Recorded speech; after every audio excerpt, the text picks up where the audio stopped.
what they built for the film is incredible. Starting with a small maquette as kind of like, I think, a proof of concept and also a way of working out, can it talk to the actors?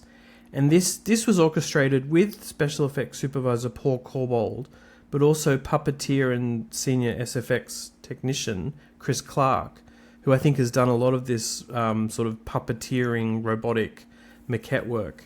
And then they had to scale up what they'd built to this giant thing that I think, Hugo, was more than 16 feet tall, probably weighed a ton. 2 tons. It actually weighs 2 tons. Yes. Right. This podcast is brought to you by Befores and Afters magazine. Befores and Afters magazine is the monthly print mag from VFX journalist Ian Fales. Go in-depth on key visual effects topics with major VFX supervisors, artists and studios. Each issue covers a different area like creature animation, miniatures, on-set VFX and VFX tools. Find your copy at beforesandafters.com/magazine. This podcast is also brought to you by HUGOSDESK new compositing course. Join today to have access to 150 pre-recorded classes, 50 hours of training, using real production assets covering industry standard techniques with over 200 gigs of showreel material and access to a private Discord channel with over 2,300 students. This course is endorsed by Foundry and has access to a Foundry student license paid separately. Join today at hugosdesk.myshopify.com. And now on to the show.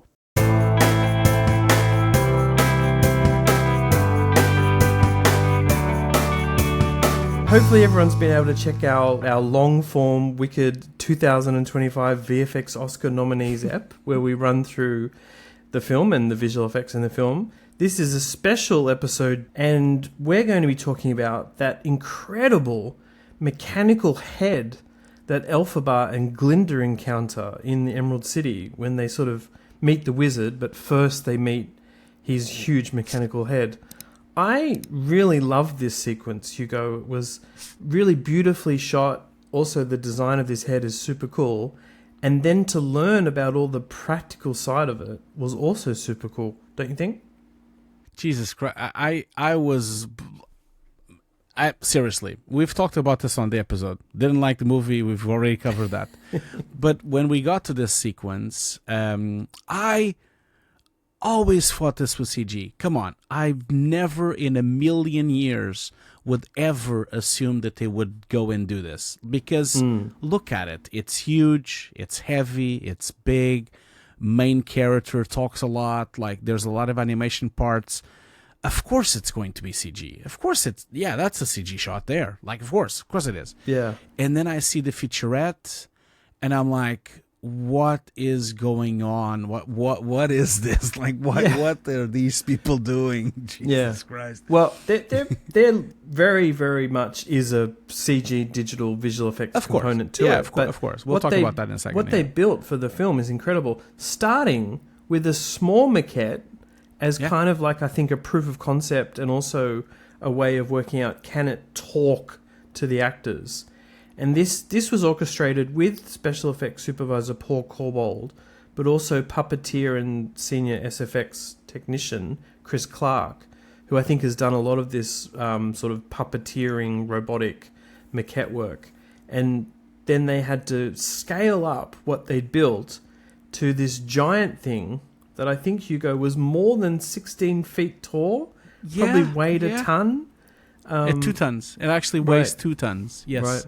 And you see that on set. You're like watching it through this, like shaking a little, because it's so heavy that when it moves them out, it actually moves the whole thing. Must have been quite scary to see it live. You know, like, for sure. Yeah. And they... But I thought it was incredible, that thing. The whole process was really, really cool as well. There's a really nice featurette about this because, of course, there is. They have to show this practical. Entire. Oh yeah, they're gonna show every single minute of it. Everything is gonna be shown. We're gonna see the whole thing. It's all online. It's all free to watch. And of course, and there's even There's even a moment on the featurette where they say, we're not going to just do this in CGI. Like if it's like a bad thing. Oh, my God. Yeah. I hate this. Yeah. But that's fine. That's fine. No disrespect, because it is an incredible achievement with what they've done. But why do you have to diss the CG? Why? Because it would have looked good in CG as well. It would have been just fine. No one would ever notice that it would have been done in CG. It's not a bad thing. Stop it. It's not a bad thing. Well, I just... anyway. The design also, let's say, suits a practical build, right? Because it's not meant to be realistic facial animation or anything like that. It's got very particular eyebrow movements. Yeah, and it's this steampunk kind of thing. This kind of steampunk, which you believe that it would be real, done in the 19th century. Yeah, I know what you mean. And just a few more details about it. They actually had a way of controlling these positions of the head and mouth and eyebrows with 24 hydraulic axes and mechanical motion controlled moved operators to give it that appearance of talking, and eyebrow lifting and whatnot. And then they could replay that back, because obviously there would be multiple takes with when it talks to the characters. So, as you say, it has that steampunk look. It has the clunkiness as well, right? Like, it's meant to be a little bit of an indication that the wizard is not all he seems, even if he's really proud of this creation that has been made for him. So it definitely fits the story points of this particular moment in the film. It does, yeah. It does, definitely. And it's really cool to see the process. There's, of course, there is an entire documentary on the Blu-ray about this. I think sections of it are on YouTube. The whole thing is like 12 minutes or 13 minutes on the Blu-ray. But I think the YouTube version is like 2 or 3 minutes.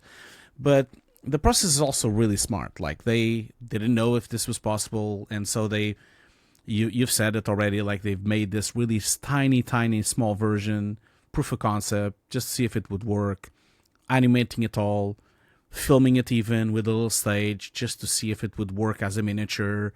Does this work? Does this not work? And then, like a industrial design kind of thing, then they break out this small maquette, this small thing, and just scale it up by this big size. And then they make these huge sections of it in fiberglass, painted to make look like wood.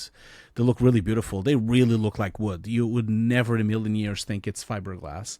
It's this well painted. It's so well painted that you don't even notice that it's not wood. And then it's a matter of just scaling up. So if something is like a kilo, then it's like 20 times bigger, and so it's 20 times the kilo. It's really interesting how this was orchestrated. It's a very old school approach that's used to happen a lot. You know, in a lot of the films from the 50s and 60s and 70s would be like this. They would first do a smaller version, and then they would grow that version into something bigger.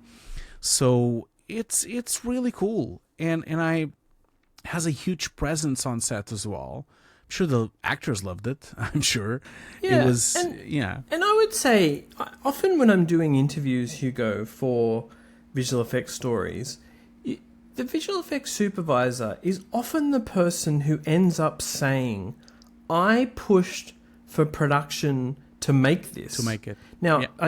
To be fair, Pablo didn't necessarily say that to me Pablo Hellman, the visual effects supervisor.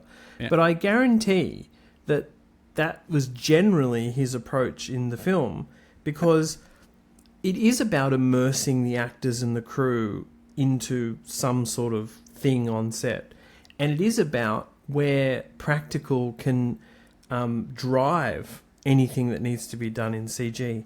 And actually, with this mechanical head, it was replicated in CG, because there's a few scenes where it needed to say something I don't think they had captured on set, dialogue changes.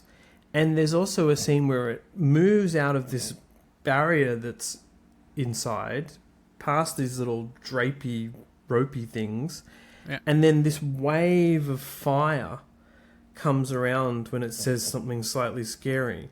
Well, they didn't shoot fire on set for that sequence, and they needed to put in the proper appropriate reflections on the face and all that kind of interaction. So once again on this film, as we discussed in the big episode, there's this great mix of, okay, let's have something there for real, which we actually shot and used, and then when digital visual effects is necessary, we know how to do it photorealistically. Let's use the tools that we have. I mean, I feel like you and I have these very sensible conversations about why digital visual effects gets used, and sometimes it can be boiled down to, well, why did you use this millimeter lens versus another lens? Like, it gives a certain look and feel. It's a tool, really.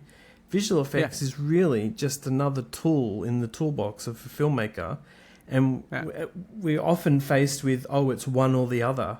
Well, no, it's just part of a bunch of tools that we use to make this sequence. Yeah, and I wish the conversation was a bit more muted and a bit more normal, outside our sphere, of course, outside the sphere of visual effects people, you know. It's a shame that it doesn't happen, and it's a shame that there are people saying, oh my God, it's so good that they didn't do it in CG. Oh my God, it's so amazing that they didn't bother to do it with crappy CG or ugly CG. They keep saying those words like ugly CG. And if you put the CG and the real one next to each other, they wouldn't even notice which one is the CG one. Agree. It's just that these people have no idea what they're talking about.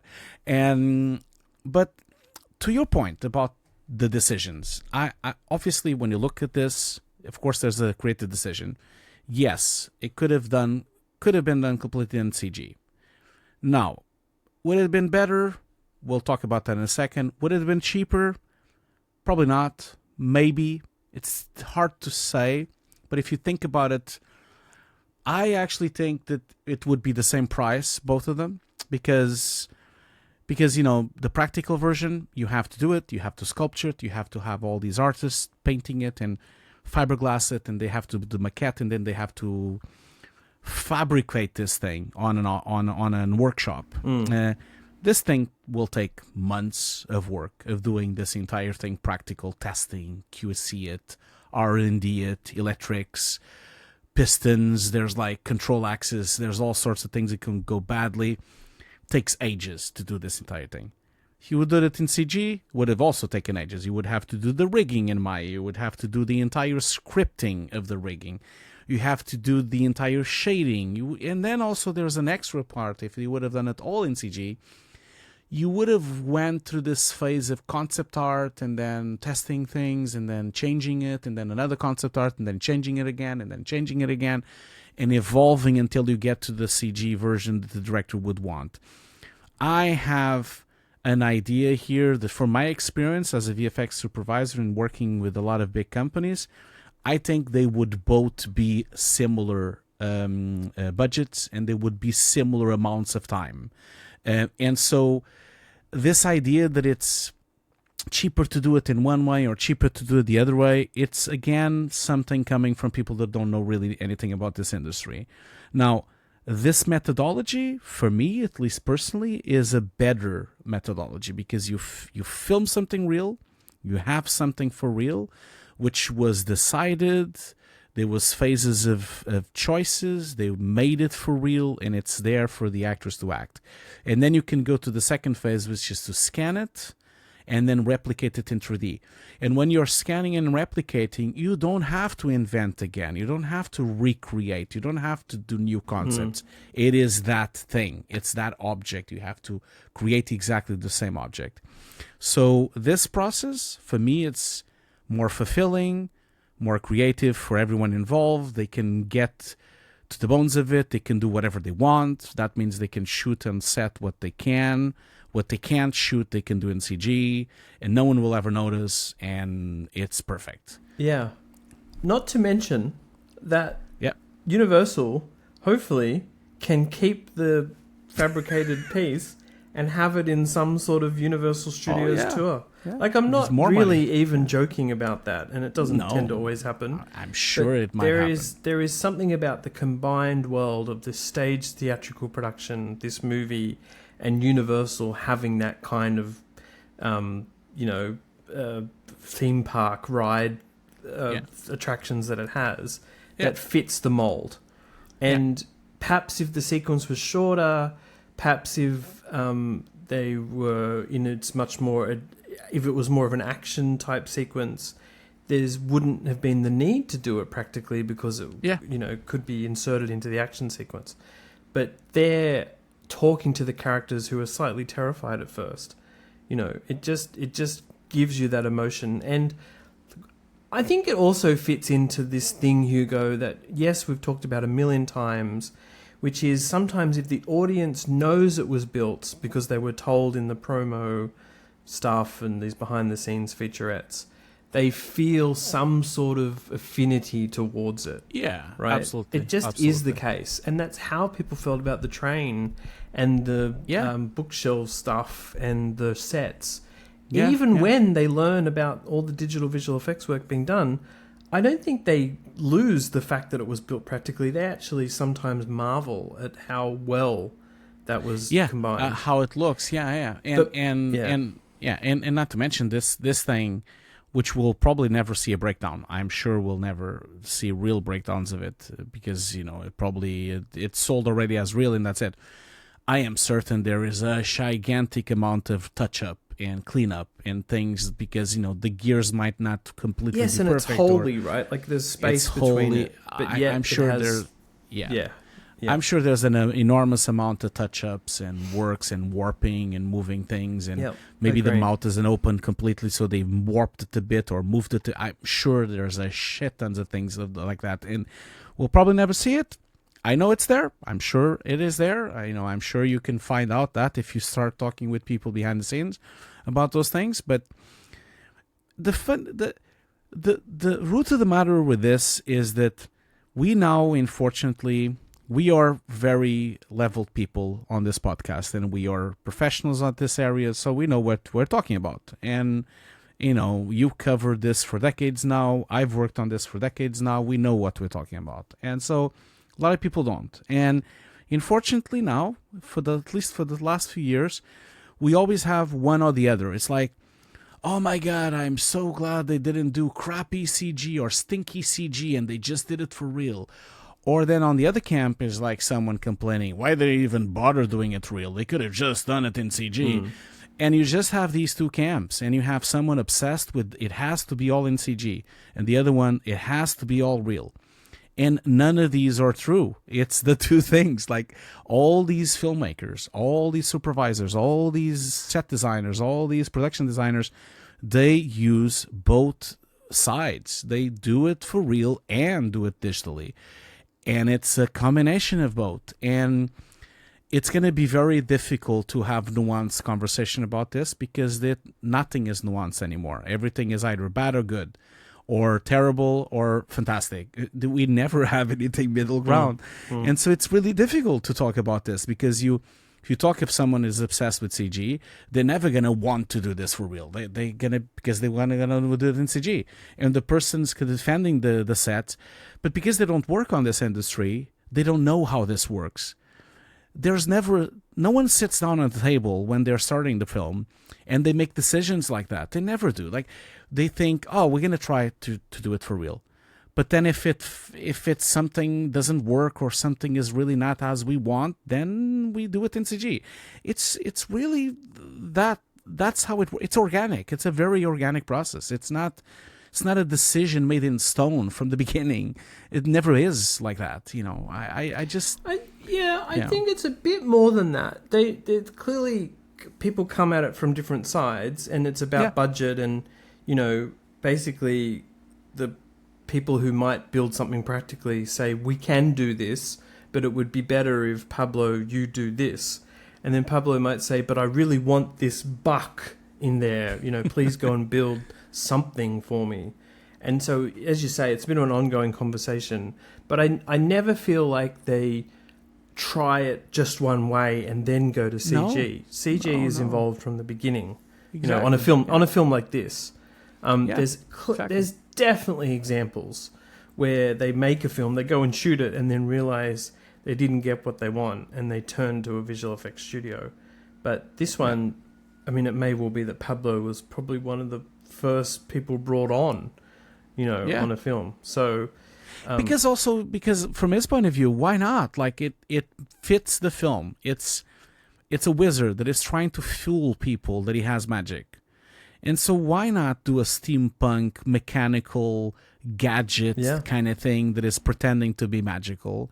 It makes perfect sense for it to be made for real. Yeah. It makes perfect sense for the story point of view. For the whole thing, it makes sense. It's not done on a whim. Like, that's the thing. Like, that's why I think people really have the wrong idea how productions are made. Like, they really have the wrong idea. We're all working together, and there's really never any competition about this. People are trying to do the best job they can, and they're trying to, and it's always better to shoot something. There's no denying that. If anything, if you want proof of that, just go and watch episode 2, Attack of the Clones. It's always better to shoot something. That's why that doesn't look as good as you probably could have looked at the time, because it was all in blue screen. I just, shooting something for real is always going to make a better something to begin with. You're going to have a starting point, and then from that starting point, you can build on top of that. Because inventing from scratch, man, it's as daunting if you start the painting from scratch when you have a white canvas, or if you have a Word document with nothing written, you have to start from scratch. It's not easy. Like, it's doing something from scratch is unnecessary and really is a lot of work for nothing. You want to start with something. You want to have a base, a groundness of something, and this film really has a lot of that. Well, we wanted to do this bonus app basically to give shout outs to the practical effects people for this mechanical head, but also the role of digital visual effects, and both nailed it. And we celebrate both. So thank you for watching one of our special bonus apps. Please go and watch the big episode on Wicked. Thanks so much, Hugo. Thank you so much. See you later. Thanks, everybody. Bye.